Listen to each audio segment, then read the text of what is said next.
All right. I've been up for more than 30 hours now, so I'll just get right into this. I sound dead, but it is what it is. You guys might notice I did core 7 her because I need to make some point for some of you guys because, oh, you didn't core your MLB only. Oh, you didn't core 7. Okay, here. I spent all the rest of my gems. I've topped up. It's whatever. I have done a bunch of testing for the different teams, even tested with Zwei, whatever it is. Anyways, so let's get this out of the way because you guys know what it is. Asuka is, there's only 2 relevant fire DPS right now. That's primarily Alice and Maud. Ray soon, and so with Asuka there's gonna be 4 total. It's good to prepare for elemental raids. Fact. Good for fire advantage. Fact. Good for bosses with core. Sure. Good if core is hidden. Sure. Good on prolonged pierce situation where we can do pierce when there's parts. Sometimes if the parts are squishy or don't respawn or low HP, then it's not really that good. Can act as tank if boss targets highest attack consistently. There's 2 scenarios where I do see this. If it's fire advantage, then we'd want a shielder anyways, because you want to take advantage of her skill 2, which gives damage a strong element when she is in shield status. She needs to do that, so that would be like crown, Tia, etc. So the part where she is being a tank in fire advantage isn't as big of a plus because you're still using a shielder anyway. Maybe there's flexibility in the future depending on the new units that come out, but right now the big DPSs are limited. In neutral situation, then we don't need the shield for Asuka since she doesn't need any elemental bonus from getting the shield. This makes sense because we don't use crown anymore in that case, and we put crown on elemental advantage team instead. So if it's neutral, crown is gonna go to those elemental advantage. She's not gonna go to the fire team where Asuka is ideal, right? She wants to be with other fire DPSs. So crown will go to SBS, she will go to the Ein team woods, she will go to the Red Hood, Snow White, or Bunny Soda, or whatever, or to Ludmilla, or the next water DPS, or whatever the DPS is gonna be featured for that solo raid. At the very least until crown gets power crept again, right? So one of the better example or burst 2 for Asuka is Summer Rosanna because she doesn't have that duo limitation that Tia Naga has or the bunnies have, and so that's one plus side. So neutral tank is her big upside. But this means that you do want her to burst because her bursting is life stealing. So then now the question is, if you want to take advantage of it, then that means that you're gonna have to bring either 1 or 2 other fire DPS. So now you have like this team building restriction that's happening because you're trying to take advantage of that. Let's say, what if the boss doesn't have core and then we're just using her as a tank? That's a possibility too. That's one thing, and so it's possible. But I'll talk more a little bit on that later. I'll give some examples. Let's start talking about the basic stuff. What does Asuka provide in versus Fire Core week? Roughly, I would say sometimes it's 10%, but 15 to 20% as long as there's core for the fire DPS specifically. Another thing is she is a meta fire damage. She does equal Alice in autoing. Modernia, she can reach Modernia's damage also in the fire advantage. Now that's gonna depend based on your gear, because for example, the more fire element similarities that in the gears that Modernia has, the advantage that Asuka has from her skill kind of diminished, right? Because she has a 30% here. That's essentially like almost like an extra like tier elemental, right? Just to give an example, if it's like 20% on each gear, Modernia would have 80% elemental. Asuka will have 110% elemental if she has like 20% on each gear also. So that's just to kind of give an idea, okay, now the gap is different. There's 80% to 110% versus when Modernia doesn't have any much elemental. So let's say if Modernia only has like 10% elemental versus like say Asuka, which she will go from 10% to 40%. So that's just to give an idea how that skill 2 feels more valuable, and when you have low investments, the more you have invested on Asuka, then the gap switches. Let's talk about a little bit of frame of reference here. Fire advantage core, my Alice had 19% Ele and 29% attack and plus 12 ammo. Asuka has 43% Ele and 170% ammo. This 170% ammo is pretty good, and for Asuka, she does need that ammo. If you have a reload speed buffer, then you do 2 is good enough. But if you don't, then 3 is good. The offset on the 29% attack and the 43% Ele, it's kind of offsetting it because of the advantage.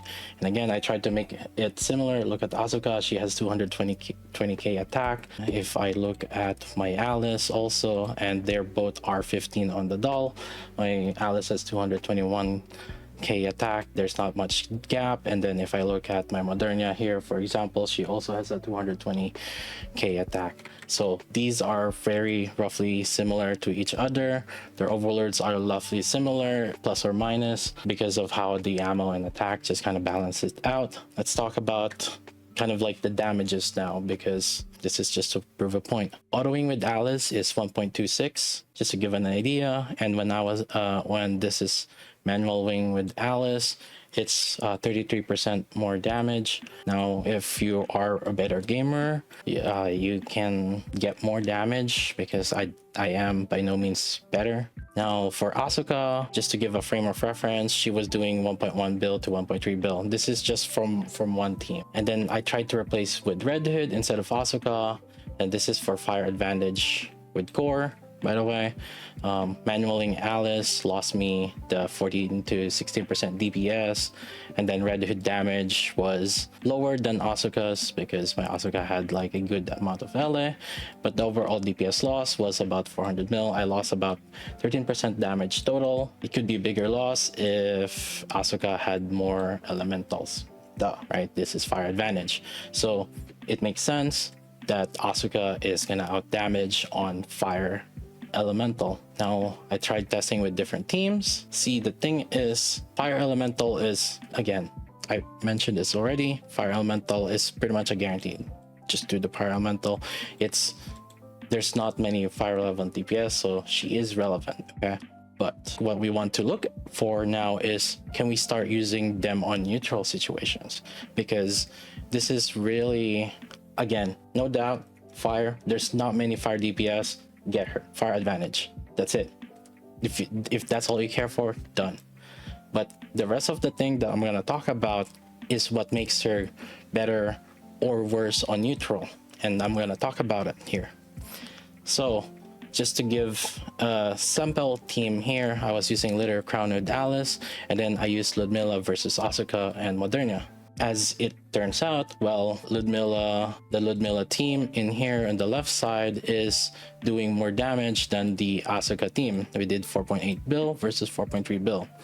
And if you notice, it's because Ludmilla did more damage than Asuka. One thing good to note, if anything, is Alice and Modernia did roughly similar damage between the two of them. Crown and Litter did more damage because they do benefit more from Ludmilla. These secondary DPS do add up over time, especially if you're trying for some solo raids. Ludmilla and Asuka provide similar total damage increase amount to the buff receivers, but Ludmilla edges out on the DPS if their score, and Ludmilla provides more DPS on non-fire units. Now, I tried to make a different team this time with Rosanna, like I mentioned before, since we don't need the shield from Crown because we don't need the elemental bonus. Let's say you were using Crown to other team, and then now we have to use like Rosanna, for example. And Rosanna is one of the best ones for Asuka because how the multipliers that Asuka has, she has attack and attack damage.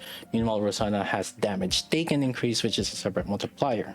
here's the results. Ludmilla still edges out versus Asuka when you're using Rosanna. Actually, with Maxwell, the damage of Alice and Maud, Maxwell's buff was going to Alice and Maud in this situation was actually also roughly similar. So in terms of buff, it's a little bit more actually, because Asuka was only giving Maud up to 875M, meanwhile Maxwell was 936M for Modernia. But for Alice, it seems like it was roughly the same. The only downside and difference is Maxwell did less damage than Asuka, and so in that situation, Asuka does come out on top compared to Maxwell.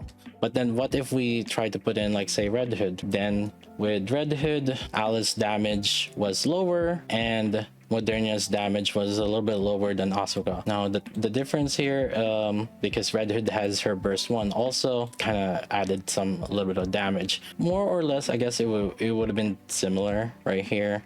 Red Hood was slightly higher, but you know, I could see the argument that it was pretty much the same. As you can see, I mean, there's not that much difference. You can use Maxwell as a substitute, but point being is, like, Asuka is just giving 696. For Ludmilla, even with Rosanna, which is supposed to be good for Asuka, since Asuka has high attack damage buff to herself when she bursts, Ludmilla edges out on top all around. This makes sense since damage taken isn't too diluted. You know, the only source was Summer Rosanna and Ludmilla. Meanwhile, for core damage bonus that Asuka is providing, it is a little bit diluted, because the reason for that is because you have full damage, full burst bonus, there's sometimes like range bonus also, and then the critical damage as well. So that's why Ludmilla is still coming out a little bit on top versus Asuka in terms of the buffing. But I mean, they're plus or minus roughly similar, even though Ludmilla's multiplier is a little bit on the lower end and Asuka's, it seems like it's higher, but because of the dilution that's happening, it kind of evens it out. For Maxwell, similar to how Asuka's functioned, Maxwell was just buffing Alice and Modernia. Since Maxwell's DPS is not a lot, the issue there then shows up where Maxwell is kind of gapped by Asuka. Regarding Red Hood, it's similar, Pierce capable. It matches the total DPS on neutral because of how Asuka provides buff to the DPS 1 and DPS 2. In this situation, it was Alice and Modernia, but it could have been Ray and Modernia too, right? And the downside here is, like, the team building with Asuka has been limited. But on the plus side, if we do decide to try to use Red Hood, we can flex it with a different element. So we could end up like using whatever element advantage on that neutral is, whether if it's water or iron or electric, as the other DPS. So because the reason why Asuka did catch up to Red Hood in the first place was because she was buffing Alice and Modernia on their core damage. But the difference now with Red Hood is that Alice and Modernia weren't really getting buffed by Red Hood, and so this is like their personal damage after Litter and Rosanna. So what that means is if there's a different element, we can like just replace it. What does this mean? One of the main advantage of this one is that Asuka can end up being a tank, but it's not always possible, but it is a possibility. So if anything, Asuka will be able to pick this back up if the boss has core and the boss just targets her. Let's try a situation of what if we pretty much like are not shooting the core. Whenever we're full bursting, we just shoot the body part. How would it actually look like? Well, actually now the gap just kind of widens.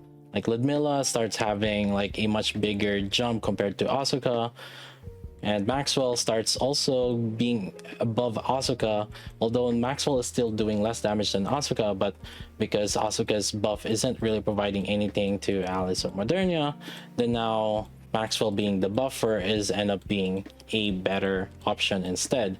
And then Red Hood, she's just doing a lot more damage by herself. So as you can see here, Asuka's damage is kind of reaching the limit, while Red Hood is still doing well, and Ludmilla was still doing kind of okay. Again, I just wanted to point out, I tried to, as much as possible, shorten the gap between the bursts on them so that Ludmilla and Moderna were not shooting the core as much as possible, and that lowers the advantage of Ludmilla. But there might be some that stray bullets that were hitting on cooldown whenever full burst is on cooldown. Try to look at here above here. We look at Ludmilla, she was doing 910M, and now that she's not hitting the core, her damage did drop down. But basically, in a non-core situation, we just see that the gap starts widening. This is just a food for thought, right?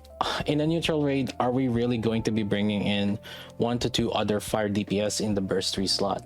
At best, I could see her being slot in with Moderna and then another DPS that's bursting for that particular element. So I could see that.